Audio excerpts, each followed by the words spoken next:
बहुजन media ही आपकी media है। इसे मजबूत बनाने के लिए एक कदम बढ़ाएं। एक कदम भीम मिशन की ओर को सब्सक्राइब करने के बाद बेल आइकन अवश्य दबाएं। संविधान को खोखा बना दिया गया। खोखा मतलब खाली। आप ये मत समझना देश में संविधान है। और बाबा साहब ये कह के गए थे, वो जिए तब तक आपके लिए किया, और आज नहीं है तो संविधान के रूप में आपके लिए कर रहे हैं। बाबा साहब कह के गए थे, मैं जब तक नहीं मरूंगा जब तक ये संविधान जिंदा है। और आज संविधान के ऊपर हमले हो रहे हैं, लेकिन आज भी हमारे समाज के दिमाग में नहीं बैठ रही है। आज भी वो चुपचाप बैठा रहता है, अखबारों में चैनलों पे देख लेता है कि किसकी बेटी मरी है, मेरी नहीं है। लेकिन ये मत भूलना कि अगला नंबर आपका है। याद रखिएगा, लोग उन पे आरोप लगाते हैं उस दुश्मन पे। ये खुला दुश्मन है हमारा आरएसएस, खुला दुश्मन है हमारा मोदी, ये हम जानते हैं। लेकिन जो हरे घास में हरे सांप हैं, उनको कैसे पहचानोगे? जो ये काम करते हैं, इनको कैसे पहचानोगे? साथियों, इनको पहचानने के लिए कोई बड़ी बात नहीं है। जो मूवमेंट और मिशन को सही तरीके से चला रहा है, वही बाबा साहब का काम कर रहा है, काशीराम साहब का काम कर रहा है। आप अपने समय को दे रहे हैं तो सही दीजिए, समाज को दीजिए, हर उस परिवार के लिए दीजिए जो बहन बेटी आज ना जाने आपसे कितनी आशाएं लगा के बैठी हुई है कि मुझे न्याय मिलेगा। इलाहाबाद में डबल मर्डर हुआ परसों, उसमें मुकदमा करवाया। 3 मथुरा में हुआ, उसमें करवाया। भदोई में हुआ, उसमें करवाया। आजमगढ़ में हुआ, उसमें करवाया। अरे मैं कहता हूं, आज अगर इस भारत में भीम आर्मी नहीं होती तो इस समाज के मुकदमों को कौन करवाता? जो आपसे वोट लेते हैं, जिनका काम होता है आपके लिए बोलना लड़ना, लेकिन वो आपके लिए कभी मुकदमों में नहीं आते हैं। वो आते हैं दलाली के लिए आते हैं। मेरे पास भी आए, मुझे 7 लाख रुपए का ऑफर दिया, 7 लाख रुपए का ऑफर दिया एक नाम निकलवाने के। 11 साल की बच्ची के जो रेप हुआ उसमें 4 आरोपी हैं। अब आप अंदाजा लगाइए वो ऑफर देने वाले कौन थे? वो ऑफर देने वाले यही निकम्मे नाकारा लोग हैं जिनको आप वोट देते हो। ये वही लोग हैं जिन्होंने इस समाज को राजनीति ऐसा कर दिया, इतना गंदा बना दिया कि मूवमेंट कहीं खो गया। साथियों, मिशन है तो राजनीति है, अब मिशन नहीं है तो कोई राजनीति नहीं है, इस बात को भूल जाना। इसलिए बाबा साहब ने ना जाने कितने त्याग, समर्पण, भावना, अपने बच्चों की कुर्बानियां देकर, अपना खून पसीना एक एक कर इस मूवमेंट को यहाँ तक खींच कर लाए हैं। इस मूवमेंट को पीछे मत जाने दीजिए, अपने काम को अंजाम दीजिए और समाज को देखिए, अगर आप समाज को समय दे रहे हैं तो। और महिलाओं के लिए मैं कहना चाहता हूं कि जिन महिलाओं के लिए doctor B.R. Ambedkar, India first law minister 1951, जिन्होंने 1951 में अपने कानून मंत्री का पद त्याग दिया था, ऐसे थे बाबा साहब। आज की तरह नाकारा निकम्मे नहीं थे जो इसी हाथरस का सांसद अपनी जेब में स्टील का गिलास लेके घूमता है, अपनी औकात को दिखवाता है उनके गांव में, उनकी चौखटों पे। ऐसे नामर्दों को वोट दोगे तो समाज भी नामर्द बनेगा। इसलिए वोट उनको दीजिए जो आपके लिए लड़ रहा हो, सड़कों पर लड़ाई कर रहा हो, आपको देख रहा हो, आपके लिए मुकदमे लगवा रहा हो, जेल जा रहा हो।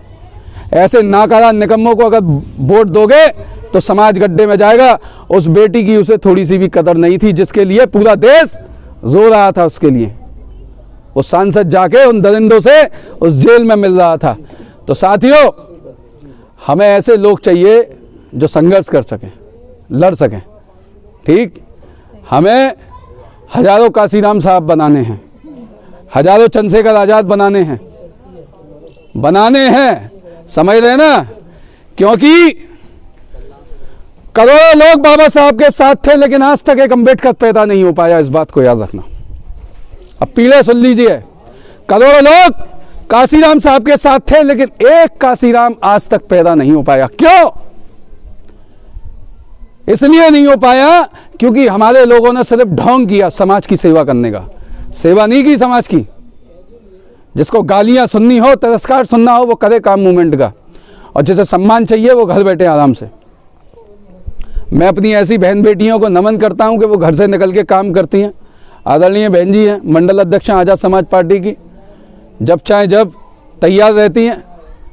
तो ऐसा बनना चाहिए कि हमारे पास जो कुछ भी है हम उसको समाज से बांटें।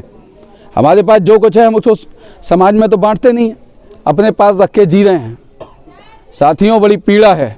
आज भी ये आवाज़ें बुलंद नहीं हुई तो आने वाली पीढ़ी गुलाम होगी, गूंगी होगी। इस बात को याद रखना। अगर सड़कें सूनी हो गई तो संसद आवारा हो जाएगी। अगर सड़कें सूनी हो गई तो संसद आवारा हो जाएगी, और संसद जब आवारा होती है तो इस देश का सत्यानाश होता है, जैसे ये हो रहा है। ना किसान की इज्जत, ना जवान की इज्जत। जवान जब लड़ते हैं तो हम चैन से सोते हैं, और किसान जब उस धरती को चीरता है तब हम खाना खाते हैं। वो भी काम हमारा है। इसलिए आप सभी मिलजुल कर संगठन को बढ़ाएं, अंजाम दें, और जहां भी कोई घटना होती है, जितनी कोशिश हो सकती है पूरे उत्तर प्रदेश में मैं पहुंचता हूं, जितनी कोशिश हो सकती है। 75 जिले हैं, ये मैं अच्छी तरीके से जानता हूं कि 75 जिलों में बहसीपन है। ऐसे ऐसे जिले जिनका नाम आप नहीं जानते होंगे, फतेहपुर, वहाँ बेटियों की 2 की लाश मिली। लड़कियों पे तो इस कदर अत्याचार है बुरी तरीके से। एक प्रथा चला करती थी कि जब बच्ची हुआ करती थी तो माँ के स्तन से अफीम लगा दिया करते थे और उस बच्ची को पिला दिया करता था जिससे वो मर जाए। ये प्रथाएं थी। अगर आपके घर में एक लड़का पैदा हो रहा है तो उस लड़के को जिंदा इस गंगा के नाम पे दान में दे दिया जाता था, जिससे कोई भी दलित, कोई भी बहुजन ऐसा पैदा ना हो सके जो हमसे बगावत कर सके।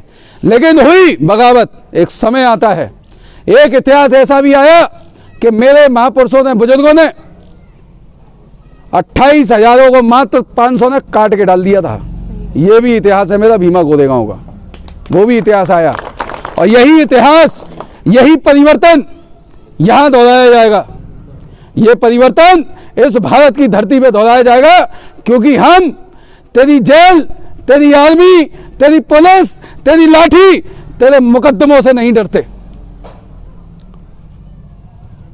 हमारे महापुरुषों ने इज्जत देना सिखाया है, इसलिए हम इतनी आनाकानियां नहीं करते हैं, क्योंकि इंसानियत, भाईचारा ये हमें हमारे महापुरुषों ने दिया है। ठीक है ना।